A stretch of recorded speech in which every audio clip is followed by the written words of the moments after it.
आज कानपुर मंडल की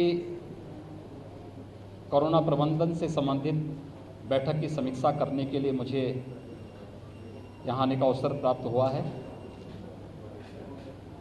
पूरे देश के अंदर कोरोना महामारी के खिलाफ आदरणीय प्रधानमंत्री जी के नेतृत्व और उनके मार्गदर्शन में एक बृहद अभियान चला है।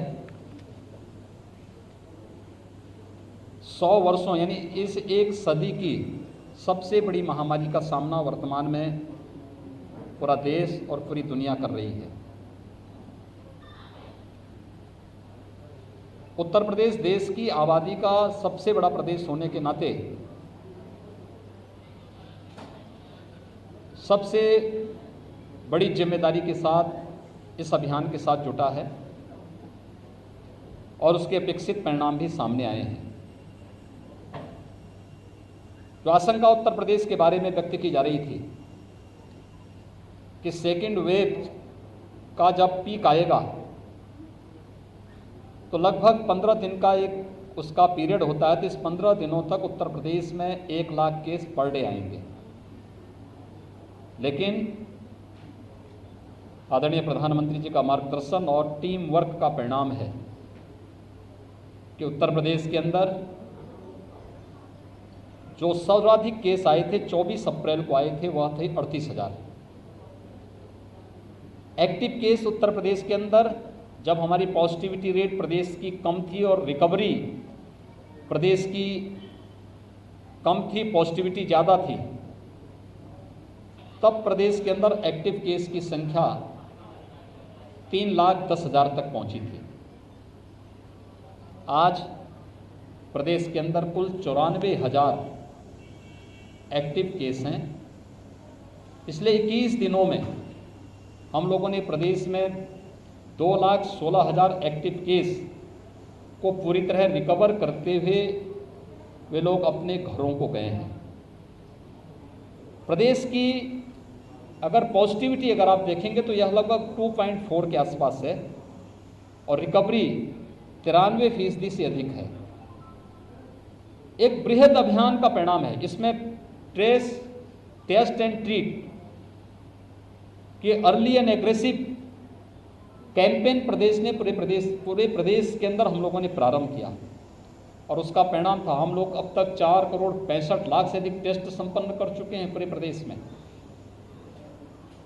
प्रदेश के अंदर निगरानी समिति गांव-गांव जाकर के स्क्रीनिंग का कार्य कर रही है। आरआरटी की टीम 24 घंटे के अंदर उनका टेस्ट कर रही है। पहले ही चरण में मेडिसिन किट का वितरण का कार्य भी संपन्न किया जा रहा है और उसका परिणाम आज सामने आया है। जो आशंकाएं थीं उन सभी आशंकाओं को एक बार फिर से उत्तर प्रदेश ने निर्मूल साबित किया है। फर्स्ट वेव की तुलना में सेकेंड वेव में ऑक्सीजन और कुछ अन्य जीवन रक्षक दवाओं की भी तमाम चैलेंज हम सबके सामने आए थे। लेकिन हम धन्यवाद देंगे भारत सरकार को कि भारत सरकार ने हमें रेल उपलब्ध कराई और हमने ऑक्सीजन एक्सप्रेस के माध्यम से ऑक्सीजन की आपूर्ति हर एक सिटी के अंदर करवाई। एयरफोर्स के विमानों के माध्यम से ऑक्सीजन की आपूर्ति करने में सहयोग लिया। ऑक्सीजन आज हमारे पास प्रचुर मात्रा में है, लेकिन भविष्य की संभावनाओं को ध्यान में रख करके फ्यूचर में कभी ऐसी स्थिति ना आने पाए कि हमें ट्रेन से या प्लेन से ऑक्सीजन मंगवानी पड़े। हर जनपद को ऑक्सीजन आपूर्ति के लिए आत्मनिर्भर बनाने की दिशा में एक प्रयास प्रारंभ हुआ और कानपुर मंडल में 30 ऑक्सीजन प्लांट वर्तमान में हम लोग लगाने जा रहे हैं। मेडिकल कॉलेजेस में, डिस्ट्रिक्ट हॉस्पिटल में, सीएससीज में। इसमें हमारे माननीय सांसद, माननीय विधायकों ने भी योगदान किया है और वे लोग निरंतर इस पूरे अभियान में टीम का हिस्सा बनकर के इस कार्यक्रम में जनता जनार्दन की सेवा करने के लिए पूरी समर्पित भाव के साथ कार्य कर रहे हैं।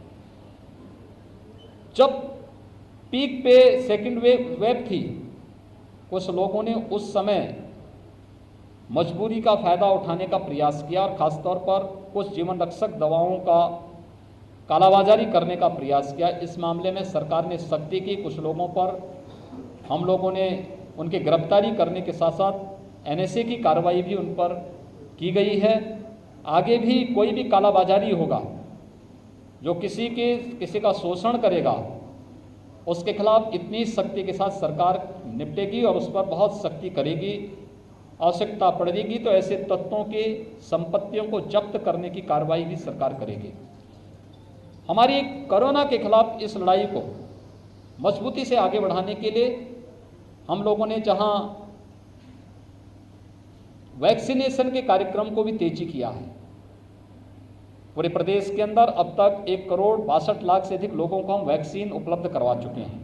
और आज तो इस वैक्सीन का प्रभाव किस रूप में है, याद करिए, जब 16 जनवरी को भारत के अंदर 2 स्वदेशी वैक्सीन को आदरणीय प्रधानमंत्री जी ने लॉन्च किया था और देश के अंदर सुरक्षा कवच के लिए इस वैक्सीन को हर नागरिक के लिए आह्वान किया था। पहले चरण में हेल्थ वर्कर को, दूसरे चरण में कोरोना वॉरियर्स को, तीसरे चरण में 60 साल से ऊपर के लोगों को, चौथे चरण में 45 वर्ष से ऊपर की आयु को, अगले चरण में 18 वर्ष से अधिक की आयु के लोगों के लिए वैक्सीन उपलब्ध कराने की बात की। तो आपने देखा होगा बहुत सारे लोग उस समय वैक्सीन का विरोध करते थे, इसको बीजेपी का वैक्सीन बताते थे, उस समय इसको मोदी जी का वैक्सीन बताते थे। ये वैक्सीन हर नागरिक को निःशुल्क केंद्र और प्रदेश सरकार उपलब्ध करा रही है। कोरोना महामारी से बचाव के लिए उसको एक सुरक्षा कवच प्रदान कर रही है। लेकिन आज वही लोग कह रहे हैं ये वैक्सीन निःशुल्क मिलना चाहिए, क्योंकि ये वैक्सीन तो पहले से ही निःशुल्क दिया जा रहा है। लेकिन उस समय विरोध करते थे, हम वैक्सीन नहीं लगाएंगे की बात करते थे। लेकिन आज वही लोग वकालत कर रहे हैं। ये बदलाव स्वर इन लोगों के दोहरे चरित्र को इस रूप में आप देख सकते हैं।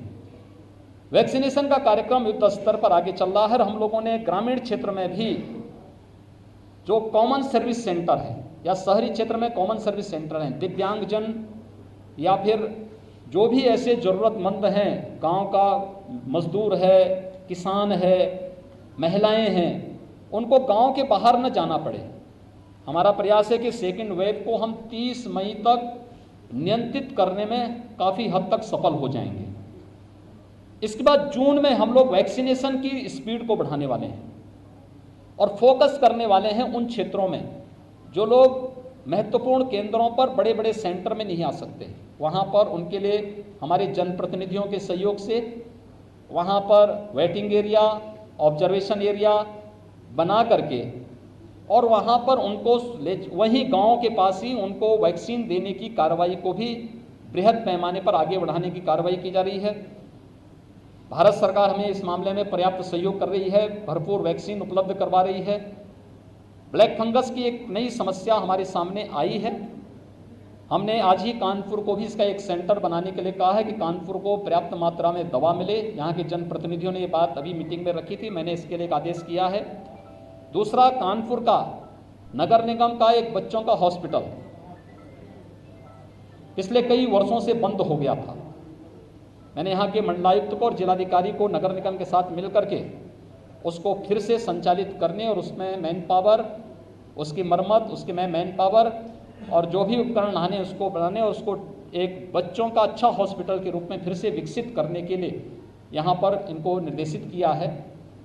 हमारा प्रयास है कि हम सेकेंड वेव का मुकाबला करते करते थर्ड वेव की भी तैयारी कर सकें।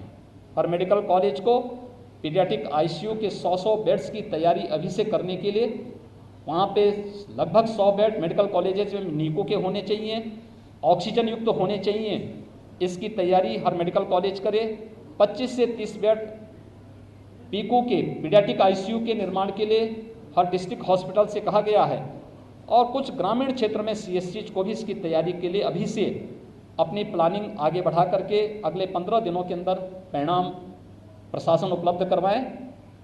जून में हमारा प्रयास है, जैसे हम लोगों ने 1 मई के बाद फेज वाइज 18 वर्ष से ऊपर के लोगों को वैक्सीन देने की कार्रवाई आगे बढ़ाई, तो हम लोगों ने ये भी व्यवस्था की कि इसी चरण में हम लोगों ने न्यायपालिका और मीडिया को भी प्रदेश के अंदर वैक्सीन देने की कार्रवाई प्रारंभ की। खासतौर पर इस समय 2 सेंटर में ये कार्रवाई प्रारंभ हुई है, एक लखनऊ और नोएडा में मीडिया के लिए और लखनऊ और प्रयागराज में जुडिशरी के लिए। लेकिन हर एक जनपद में हम इस कार्यक्रम को आगे बढ़ा सकें। जहाँ पे हमारी डिस्ट्रिक्ट कोर्ट है वहाँ पे न्यायिक अधिकारियों को और उनके परिवार के सदस्यों को भी वैक्सीन उपलब्ध कराया जा सके, इसके लिए हर एक जनपद में स्पेस चिन्हित करना, वेटिंग और ऑब्जर्वेशन के एरिया को चिन्हित करते हुए इस कार्रवाई को आगे बढ़ाना, और ऐसे ही मीडिया के लिए भी हर जनपद में एक अलग से सेंटर बनाने, जहाँ पे अगर प्रेस क्लब है, प्रेस क्लब में स्पेस होगा तो प्रेस क्लब में, नहीं तो किसी एक ऐसे सेंटर में जहाँ पर हमें स्पेस मिल सके, वेटिंग और ऑब्जर्वेशन का एरिया मिल सके, वहाँ पर इस कार्रवाई को भी आगे बढ़ाने की कार्रवाई को युद्ध स्तर पर राज्य सरकार आगे बढ़ाने जा रही है, जिससे हम कोरोना के खिलाफ इस अभियान को मजबूती के साथ विजयी की मुद्रा में देश को एक बार फिर से ले जा सकें। मेरी आप सबसे अपील है कि सेकंड वेव पर काफ़ी हद तक नियंत्रण के हम नज़दीक हैं, लेकिन अभी भी पब्लिक अवेयरनेस की आवश्यकता है।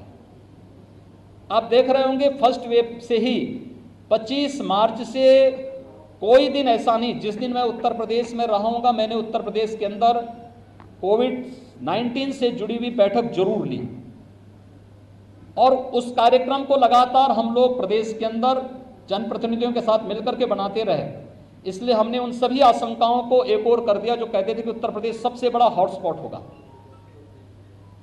लेकिन आज उत्तर प्रदेश पूरी तरह सुरक्षित है और हम लोग उसी दिशा में आगे प्रयास करने की बात कर रहे हैं कि अभी भी हमें लोगों को बताना पड़ेगा कि 2 गज की दूरी और मास्क जरूरी के इस मंत्र को हम पालन करें। पब्लिक फंक्शन में भी भीड़ न होने दें, 25 से ज़्यादा लोग एक जगह इकट्ठे न हों। एक एक व्यक्ति का जीवन महत्वपूर्ण है और उसकी जीविका भी महत्वपूर्ण है, इसलिए पूरी तरह लॉकडाउन नहीं, कोरोना कर्फ्यू होगा, लेकिन हम कोरोना के नियमों का और प्रोटोकॉल का पालन करें, इस पर एक कार्रवाई। और मैं धन्यवाद दूंगा यहाँ के कानपुर के अपने जनप्रतिनिधियों को, जिन्होंने यहाँ के प्रशासन के साथ, हेल्थ वर्कर और कोरोना वॉरियर्स के साथ मिलकर के बेहतरीन प्रदर्शन किया। एक समय कानपुर की जो पॉजिटिविटी थी वो 40% तक पहुँच गई थी, आज वह 2 से नीचे आ गई है। ये है कार्य करने का जज्बा। पूरी तरह एक ऐसे दृश्य शत्रु से भिड़े, और उसी का परिणाम है कि आज इस मंडल में 40 यानी 30 नए ऑक्सीजन प्लांट लगने जा रहे हैं, कानपुर नगर में भी और अन्य जनपदों में भी मिलकर के। इस कार्रवाई को हम तेजी के साथ आगे बढ़ाएंगे। हम लोगों में जागरूकता पैदा करके एक सकारात्मक माहौल पैदा कर सकेंगे। इस विश्वास के साथ कोरोना के खिलाफ देश की इस लड़ाई में हम सब मिलकर के कार्य कर सकेंगे। आप सबको बहुत बहुत धन्यवाद।